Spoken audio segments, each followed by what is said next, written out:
Hi guys, it's Mrs. Heward. I'm going to be reading the last several chapters of The Wild Robot. Let's go. Chapter 74, The Click. 4 robot hands were clamped around the rifle. Rico 1 loomed above. Roz lay below, camouflaged in seaweed. For a moment, all was still. And then the hunter suddenly lurched and twisted as he tried to rip the rifle away from his target, but Roz held on. Seaweed fell from her body as she was lifted right off the ground. Her legs dangled in the air until she pounded a foot and a stump against the hunter's broad chest, leaned back, and pulled on the rifle with all of her strength. Waves crashed as the robots grappled for the weapon, but Roz was no match for Rico 1. The hunter was too big and too brutal. Roz could feel her body being pulled apart, but she could also feel the rifle being pulled apart. A faint glow appeared between her hands. The glow grew brighter and brighter, and then a blinding explosion launched the robots in opposite directions. When the smoke cleared, shards of the rifle were everywhere. Rico 1's body was poked with holes, and one arm was charred and crippled. Roz's arms and legs had been blown completely off. She was now just a torso and a head.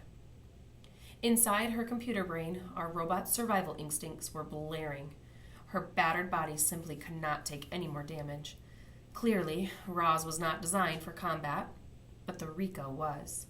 He pulled himself to his feet and hobbled toward his target. Roz wanted to get up and run away, but without arms and legs, our robot couldn't move. She could only speak. "Please do not deactivate me," she said. Rico 1 ignored her. His blocky hand reached past her face and touched the back of her head. Click. Chapter 75, The Last Rifle. With the target deactivated, Rico 1 calmly moved on to the next phase of his mission. He limped through the gravesite and began collecting every single robot part. He splashed into the shallows and returned with a foot. He shook the sand from a cracked torso. He pulled a head out from a tide pool. Each part was then piled around Roz's lifeless body. Brightbill watched in horror as his mother slowly disappeared under a pile of parts. Roz looked just like the dead robots, but she wasn't dead. She had simply shut down. "Don't do it, Brightbill," the flock tried to stop their leader. "It's too dangerous." But the goose was determined to bring his poor mother back to life. Brightbill crouched low to the ground and slowly moved toward the pile of robots. And when Rico 1 limped away to collect another part, Brightbill sprinted over the rocks, pushed past arms and legs, and squeezed into the pile. Click! A muffled voice echoed across the shore. "Hello. I am Rozum, Unit 7134, but you may call me Roz." Brightbill hugged his mother's face as her computer brain rebooted. "Mama, wake up." "What happened?" she said finally. "Where is the Rico?" "He's coming this way." "What were you thinking, Brightbill? You must leave now before he kills us both." "I was scared, Mama," cried the goose. "I didn't know what to do." Heavy footsteps stomped toward them. Robot parts were knocked aside. And then Rico 1 looked down with his glowing eyes. Brightbill turned to squirm away, but the thick fingers locked around him like a cage. "Mama, help!" cried Brightbill as he was pulled from the pile. "Please do not hurt my son," begged Roz. "He is harmless." Rico 1 paid no attention to Roz. He just held up the goose in his giant hand, ready to crush the life out of him. Mist swirled in the breeze, waves sloshed against the rocks. Seagulls circled above. No, not seagulls. Vultures. And one of them clutched something silver in his talons. The vulture spiraled down, and Rico 3's rifle clattered onto the shore. Geese and otters quickly surrounded the rifle. They squawked and squeaked and fumbled with the weapon, trying to aim the clunky thing. The hunter was confused. How had those animals gotten a rifle? And how could they possibly know how to fire it? They did know. The geese had seen a trigger press before. A beam of light briefly flashed through the gloom. At first, it seemed as if nothing had happened. But a moment later, Rico 1's chest began a glowing bright orange, and then it was melting and oozing down his front, and soon there was a wide gaping hole in the middle of his torso. His hands suddenly unclenched, and Brightbill fluttered away. Seawater sprayed over the gravesite, and steam hissed up from Rico's scorching hot guts. He shook and twitched and collapsed beside Roz. Rico 1 turned his face to Roz and spoke in a quiet, garbled voice.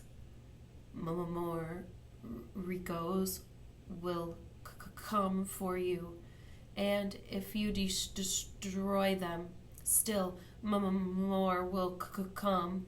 The makers will not rest until all missing robots have been retrieved. When? When will they come? Said Roz. How long do we have? You can still be fixed, Roz. Go to the airship, but bring all of the robot parts with you. The ship knows what to do.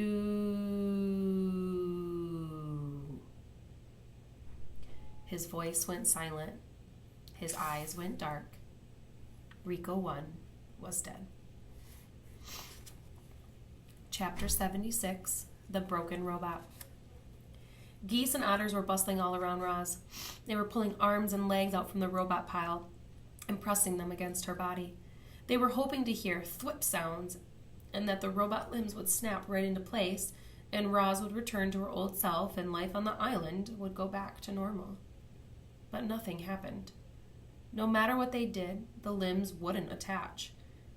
Our robot's body was too badly damaged. I'm sorry, Ma, said Brightbill, his voice trembling. I thought this would work. It is okay, son, said Roz calmly. I am lucky I can still think and speak. The animals tried to smile at their poor friend, but they couldn't hide their sadness. Roz was a mangled wreck, and there was nothing they could do to fix her. The robot wanted to be strong for her son and her friends. She wanted to ease their worried minds and tell them everything would be fine. But Roz knew that everything would not be fine. She looked down at her broken body, then she looked up at the geese and the otters and said, I will need some help getting home.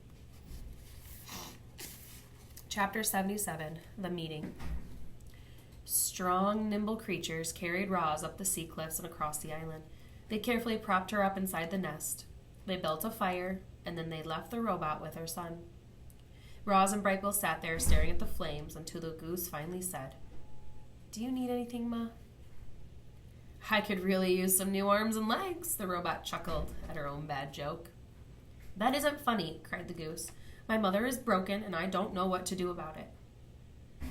I am sorry for joking, Roz adjusted her voice to a more serious tone. I know you want to fix me, but there is nothing anyone here can do. At these words, her son looked away. Brightbill, I'm afraid we have some difficult decisions to make. I think you should arrange a meeting of our closest friends. We could use their advice. The goose disappeared out the door, and soon Roz's oldest and wisest friends were on their way. Loudwig was the first to arrive. She limped into the lodge on her injured foot and sat close to her robot friend. Mr. Beaver appeared next, followed by Fink and Swooper. Then Tawny curled up on the floor. Mother Bear was too badly hurt to make the journey, so Nettle came in her place. She sat in the garden with her enormous head jutting through the doorway. Brightbill returned with Chit-Chat, who was nursing her burned tail. The last one to crawl in was Craig, the old turtle. Once everyone was there, the meeting began. The group talked all through the night. They discussed the Ricos. They discussed what to do about Roz. They discussed how to keep the island safe. There were stark differences of opinion, and tempers flared, but by daybreak, the group had agreed to a plan of action. That morning, the dawn truce didn't take place in the Great Meadow. Instead, it took place in a small meadow by the foot of the mountain, in front of the airship. Weary animals quietly hobbled into the clearing. The only sounds came from a gurgling brook that wound through the gathering and right past our robot. Roz sat in the wet grass. She was leaning against a rock. She looked so sad and frail. However, she still had her thoughts and her words, and for the moment, that was all she needed. Good morning, animals of the island, Roz's voice filled the meadow. I must look strange to you, all beaten up like this, but I hope I still sound like your old friend. Hundreds of heads nodded. You fought bravely yesterday. You risked your lives defending me, and I am eternally grateful. But many of our friends were wounded. Some may not recover. And there is worse news. Before the last Rico died, he told me that more of his kind will come to our island. They might already be on the move, And even if we defeat them, still more will come. My makers will not rest until all of their property has been retrieved. They want the dead robots. They want the broken parts. They want me. The crowd was silent. But I care about this island far too much to put any more lives in danger. And so, my friends, I must leave. Voices cried out, "Don't go, Roz. Next time we'll be prepared. We risked our lives so you could stay." "I hear you," the robot's voice cut through the din. "But look at me. My body is ruined, and the Rico said the only ones who can help me are my makers." "What if he lied?" howled a voice. "You can't trust those monsters." "You are right," said Roz. "He might have been lying. There may be no hope for me. But this is a chance I have to take. Animals, you taught me to be wild. I want to be wild again. And so I must try to get the repairs I need. It is for the good of me and the island that I return to my makers." A calm settled over the crowd. They knew Roz was right. Chapter 78, The Farewell. Our robot had an army of animals at her command, and she asked them to bring every robot part and rifle back to the airship. Absolutely everything had to go. It was the only way to be sure that the Ricos would never come back. The island animals had no trouble locating the remains of the dead robots. Retrieving those remains took a bit more effort, but they were up to the challenge. Teams of clever creatures returned with robot parts of different shapes and sizes. Smashed heads and broken rifles and twisted tubes and heavy bodies were all loaded into the ship until the entire island had been cleared. Even the tiniest scraps were collected. It's amazing what an army of animals can do. A light mist was falling when they finally heaved Roz through the ship's doorway. Her head slowly turned around to face the crowd of geese and beavers and owls and insects and foxes and raccoons and vultures and moose and bears and possums and fish and deer and otters and turtles and woodpeckers and squirrels and frogs and hares and on and on. Every animal on the island had come to give the robot a proper send-off. "Goodbye, you wild animals," Roz's voice echoed through the gray mist. The wild animals smiled, and then a few of them started to roar, and then more started to screech, and then more started howling and chirping and grunting. Soon, every creature was hollering goodbye to Roz. The chorus of wild voices grew louder and louder, shaking the robot's body, rattling the ship, booming across the island and up into the clouds, and then their voices gradually died down to silence. Brightbill fluttered up to his mother's shoulder. "You understand why I must leave," said the robot. "I understand," sniffled the goose. "More Ricos could be headed here right now. I just do not know. There is so much I do not know. I think it is time I get some answers." "Will I ever see you again?" said Brightbill, wiping his eyes. "You are my son, and this is my home," said Roz. "I will do everything in my power to return." Brightbill hugged his mother's worn face. "I love you, Mama." "I love you, son." The goose fluttered back to his flock. The robot took one last look at her home. The door hummed closed. Chapter 79, The Departure. The airship's engines automatically fired up. Then the ship slowly floated above the island, turned to the south, and disappeared into the clouds.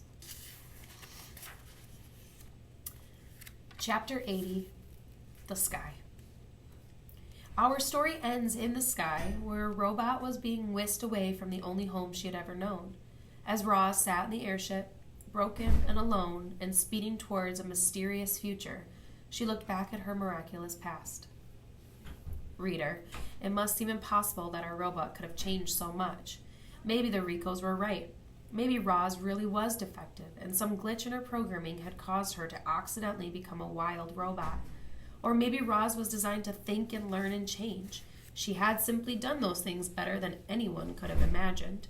However it happened, Roz felt lucky to have lived such an amazing life, and every moment had been recorded in her computer brain. Even her earliest memories were perfectly clear. She could still see the sun shining through the gash in her crate. She could still hear the waves crashing against the shore. She could still smell the salt water and the pine trees.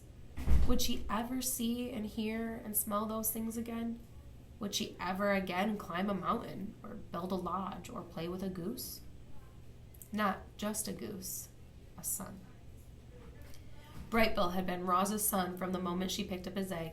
She had saved him from certain death, and then he had saved her. He was the reason Roz had lived so well for so long. And if she wanted to continue living, if she wanted to be wild again, she needed to be with her family and her friends on her island.